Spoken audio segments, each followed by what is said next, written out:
ఈ తృతీయ సభను స్థాపించడం జరిగింది. తాను అప్పటికే స్థాపించినటువంటి ఆ 2 సభలలో చేరలేని భక్తిగల పుణ్య క్రైస్తవ ప్రజలు దేవుని ప్రేమలో ఎదగాలని, ఆదర్శవంతమైనటువంటి క్రైస్తవ జీవితాన్ని జీవించాలని తలంచి ఫ్రాన్సిస్ వారు ఈ తృతీయ సభను స్థాపించడం జరిగింది. పునీత అసిసిపుర ఫ్రాన్సిస్ వారు తన తృతీయ సభను స్థాపించిన తరువాత కార్డినల్ హ్యుగోలినో సహాయంతో ఫ్రాన్సిస్ వారు తృతీయ సభకు ఒక నియమావళిని ఏర్పాటు చేశారు. ఈ నియమావళిని 3వ హొనోరియస్ జగద్గురువులు 1221లో ఆమోదించారు. 1289వ సంవత్సరంలో 4వ నికోలస్ జగద్గురువులు ఆ నియమావళిని సవరించారు. మరలా 1883వ సంవత్సరంలో 13వ లియో జగద్గురువులు ఆ నియమావళిని సవరించడం జరిగింది. ప్రస్తుత నియమావళిని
సైతము వారు స్నేహము చేయాలి.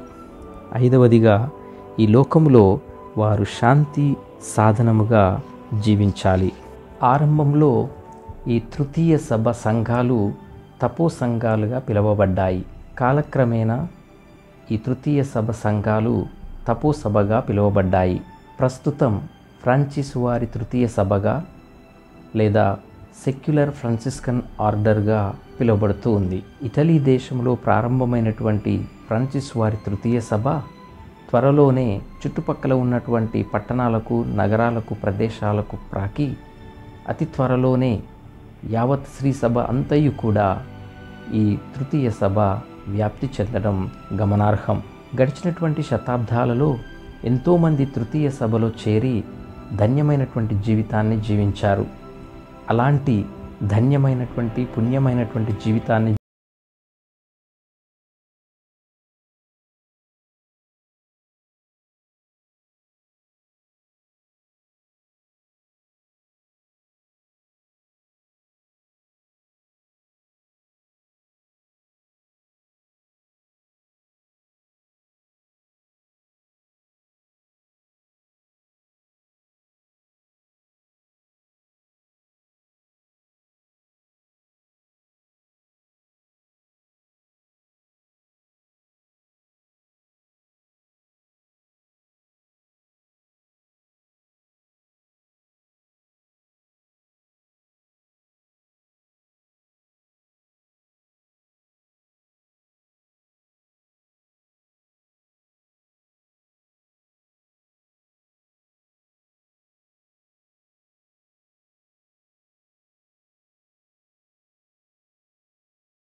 త్యజించి పరిపూర్ణముగా దేవునిపై ఆధారపడి జీవించాడు బ్రదర్ జోసెఫ్ తంబి గారు. రెండవదిగా ఉపవాసము చేయుట. తంబిగారి జీవితాన్ని చూస్తే ఎక్కువగా ఉపవాసము ఉండేవారు. మాంసము భుజించేవారు కాదు. భోజనాన్ని చాలా మితముగా తీసుకునేవారు. ఎక్కువగా దాన ధర్మములు చేసేవారు. భోజనానికి ముందు ప్రార్థన చేసి దేవునకు కృతజ్ఞతలు తెలిపేవారు. శుక్రవారాలలో పూర్తిగా ఉపవాసం ఉండేవారు. ఆ రోజు బ్రదర్ జోసెఫ్ తంబి గారు పంచగాయాలను పొందేవారు. మూడవదిగా ప్రార్థన చేయుట. బ్రదర్ జోసెఫ్ తంబి గొప్ప ప్రార్థనాపరుడు. తనతో ఎప్పుడూ ప్రార్థనా పుస్తకాన్ని, జపమాలను తీసుకుని వెళ్ళేవాడు. ప్రార్థన ధ్యానములో జీవించాడు. జోసెఫ్ తంబి గారు మరియ తల్లి పట్ల, పునీతుల పట్ల ప్రగాఢ ప్రేమను, భక్తిని వ్యక్తపరిచాడు. నాలుగవది దివ్య సంస్కారములలో పాల్గొనుట. బ్రదర్ జోసెఫ్ తంబి గారు క్రమము తప్పకుండా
సమానమే అన్న భావాన్ని వ్యక్తపరచుటకు ప్రయత్నం చేశాడు.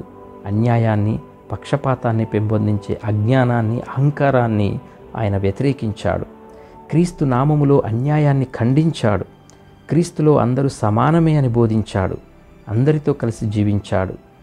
యేసుప్రభు యొక్క లక్షణాలను ప్రతిబింబించడమే ప్రధాన లక్ష్యముగా తంబిగారు జీవించారు.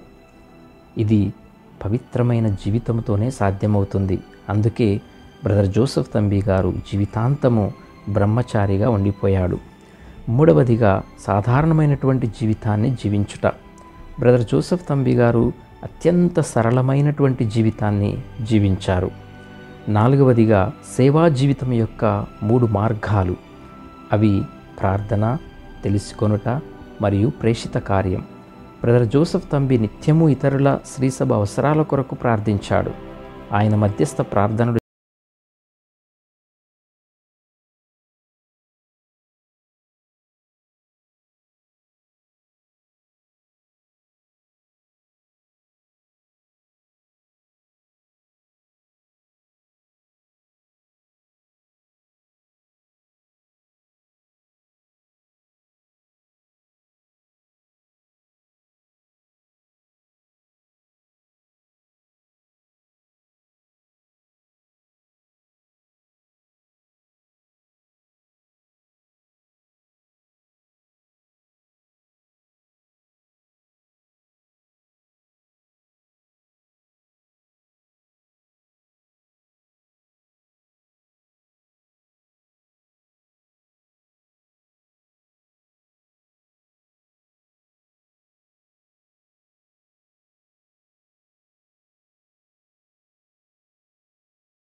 పవిత్రాత్మ చేత ప్రేరేపింపబడి ఆత్మపూరితమైనటువంటి జీవితాన్ని జోసెఫ్ తంబి గారు జీవించారు.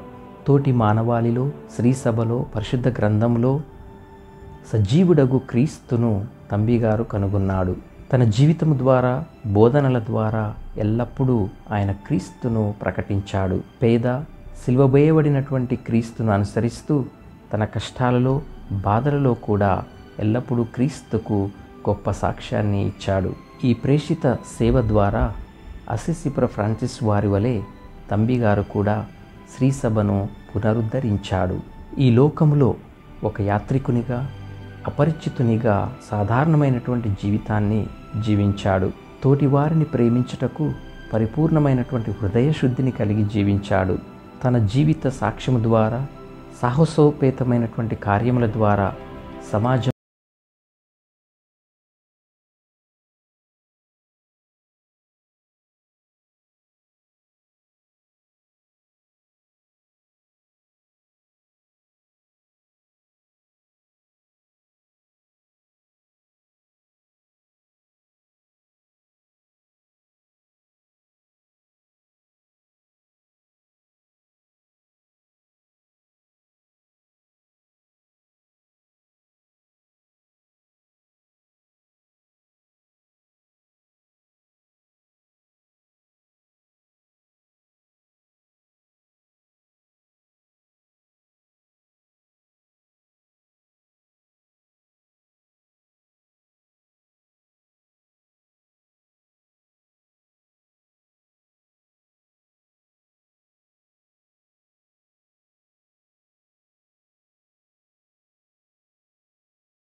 అందరూ కూడా దైవ సేవకుడు బ్రదర్ జోసెఫ్ తంబి గారి వలె తృతీయ సభ నియమావళిని తప్పకుండా పాటించి ధన్యమైనటువంటి జీవితాన్ని జీవించాలని కోరుతూ ఉన్నాం.